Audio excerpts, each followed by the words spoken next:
요단강 동편 길라 산지에서 내려다본 요르단 계곡의 모습입니다. 경작지가 넓게 펼쳐져 있고 집들도 보입니다. 계곡을 따라 요단강이 흐르고 있습니다. 요르단에서 생산되는 농작물의 대부분은 바로 이 요단강 옆으로 펼쳐져 있는 요르단 계곡에서 생산이 됩니다. 데르 알라는 이 요르단 계곡에 있는 마을입니다. 이곳은 동쪽에서 흘러온 야복강이 요단강과 만나는 삼각주 지점에 있어 물이 풍족하고 땅이 비옥해서 농사가 잘 되는 곳입니다. 요르단의 암만에서 데르 알라까지는 약 50km 거리로 차로 1시간 15분가량이 걸립니다. 데르 알라 마을의 중간으로 도로가 지나고 있습니다. 평지인 마을 중간에 작은 언덕이 솟아 있습니다. 이 언덕의 이름은 텔 데르 알라입니다.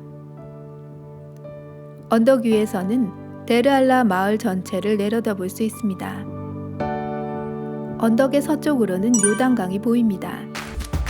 야복강이 동쪽에서 남쪽으로 흘러가고 있습니다. 야복강은 이곳에서 약 12km가량 떨어진 옛 다미아 마을에서 요단강과 만나게 됩니다. 언덕 주변의 마을은 여느 시골 마을과 다름없는 평범한 마을입니다. 그런데 이곳에 어떤 특별한 이야기가 숨어 있는 것일까요? 텔 데르 알라는 고대의 숲곳으로 추정되는 곳입니다. 이곳에서 발굴된 석동기, 청동기, 철기 시대의 유물들이 이 언덕의 오랜 역사를 말해주고 있습니다. 또한 이곳에서 발굴된 발람 문서는 성경에 나오는 발람의 실존을 증거하는 중요한 고고학 자료로서 이곳에 있었던 후기 청동기 시대 신전터에서 발굴이 되었습니다. 숲곳은 우리간이라는 뜻을 가지고 있습니다. 그 이름은 아브라함의 손자인 야곱이 이곳에 가축우리를 지었던 것에서 유래했습니다. 그러나 야곱이 이곳에 머물기 한참 전, 그러니까 야곱이 태어나기도 전에 할아버지 아브라함이 먼저 이곳을 지나갔습니다. 아브라함은 이슬람교나 기독교나 유대교에서 모두 믿음의 선조로 불리웁니다. 그런 아브라함이 요르단을 지나갔다? 당시는 청동기 시대로 추정이 됩니다. 아브라함은 메소포타미아 바벨론의 우르에서 살았습니다. 당시 아브라함의 이름은 아브람이었습니다. 현대에 와서 발견된 마리를 비롯한 메소포타미아의 고대 문서들을 볼 때 그의 이름은 그 당시 그 지역에서 일반적이었던 이름입니다. 하나님께서는 나중에 아브라함이라는 그의 이름을 아브라함으로 바꾸어 주십니다. 아브라함이 살았던 우르는 그 당시 수메르인들의 문명의 중심지로 크고 번성했던 곳이었습니다.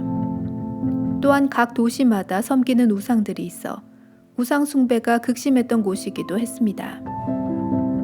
지금도 남아있는 지구라트가 그 당시의 우상 숭배와 번영했던 문명의 흔적을 보여줍니다. 아브라함의 아버지 데라는 우상을 섬기는 사람이었다고 하는데 이슬람과 유대 전승에서는 그가 우상을 만들어 파는 사람이었다고 이야기하고 있습니다. 데라는 그의 가족들, 아브라함과 아브라함의 아내 사라, 그보다 먼저 죽은 아들 하란이 남긴 손자 롯을 데리고 가나안으로 가려고 우르를 떠났습니다. 요세푸스의 유대 고대사에서는 데라가 아들 하란의 죽음을 슬퍼해서 가족들을 데리고 우르를 떠났다고 말합니다. 그들은 가나안으로 가는 길에 하란에 머물게 됩니다. 하란은 아브라함의 아버지 데라의 고향이었고 그곳에는 그의 친족들이 살고 있었습니다. 아브라함의 가족들은 이 길을 통해서 우르에서 하란에 이르렀을 것입니다. 하란은 교통의 요지에 있었으며 무역으로 번영을 누렸던 도시입니다. 그런 하란은 또한 우상 숭배의 중심 도시이기도 했습니다. 아브라함의 가족들이 하란에 거할 때 아버지 데라는 그곳에서 죽게 됩니다. 그 후에 하나님께서는 아브라함에게 고향을 떠나서 하나님께서 보여주시는 땅으로 가라고 말씀하십니다. 하나님은 아브라함을 통해 큰 민족을 이루게 하시고 땅의 모든 족속이 아브라함으로 말미암아 복을 받을 것이라고 말씀하셨습니다. 여호와께서 아브라함에게 이르시되 너는 너의 고향과 친척과 아버지의 집을 떠나 내가 내게 보여줄 땅으로 가라. 내가 너로 큰 민족을 이루고 내게 복을 주어 내 이름을 창대하게 하리니 너는 복이 될지라. 너를 축복하는 자에게는 내가 복을 내리고 너를 저주하는 자에게는 내가 저주하리니 땅의 모든 족속이 너로 말미암아 복을 얻을 것이라 하신지라.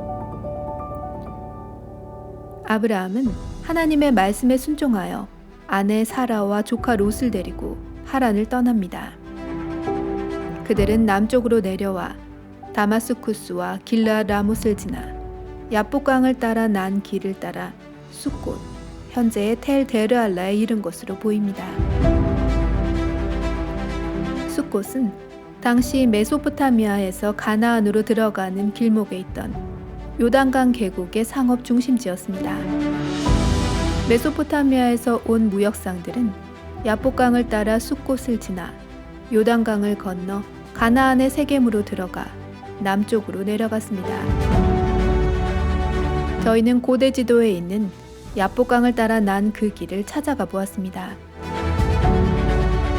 야복강을 남쪽으로 두고 동쪽에서 서쪽으로 난 이 길은 데르알라까지 이어집니다. 아브라함은 이런 길을 따라 이 땅을 지나 숫곳, 지금의 텔 데르알라에 이르렀을 것입니다. 아브라함이 그의 아내 사레와 조카 롯과 하란에서 모은 모든 소유와 얻은 사람들을 이끌고 가나안 땅으로 가려고 떠나서 마침내 가나안 땅에 들어갔더라. 아브라함이 그 땅을 지나 세겜 땅 모래 상수리 나무에 이르니 아브라함은 숫곳 곧 현재의 텔 데르알라를 지나 요단강을 건너 가나안의 세겜 곧 현재의 나블루스로 들어간 것으로 보입니다. 가나안은 그 당시 문명과는 거리가 멀었던 척박한 땅, 문명의 변방 지역이었습니다. 아브라함은 그런 가나안으로 들어가 세겜에서 처음 하나님께 제단을 쌓게 됩니다. 하나님은 그 당시 흔한 이름이었던 아브람이라는 이름을 가진 한 사람을 부르셨습니다. 그리고 큰 아버지라는 뜻의 그의 이름을 열국의 아버지라는 아브라함으로 바꾸어 주셨습니다. 아브람은 하나님의 부르심에 응답하여 화려하고 안락한 문명을 떠나 척박하지만 하나님의 뜻이 있는 땅으로 왔습니다. 이곳이 바로 아브라함이 약속의 땅인 가나안으로 들어가기 직전 그의 믿음의 발자취를 남긴 텔 데르알라, 숫곳의 추정지입니다.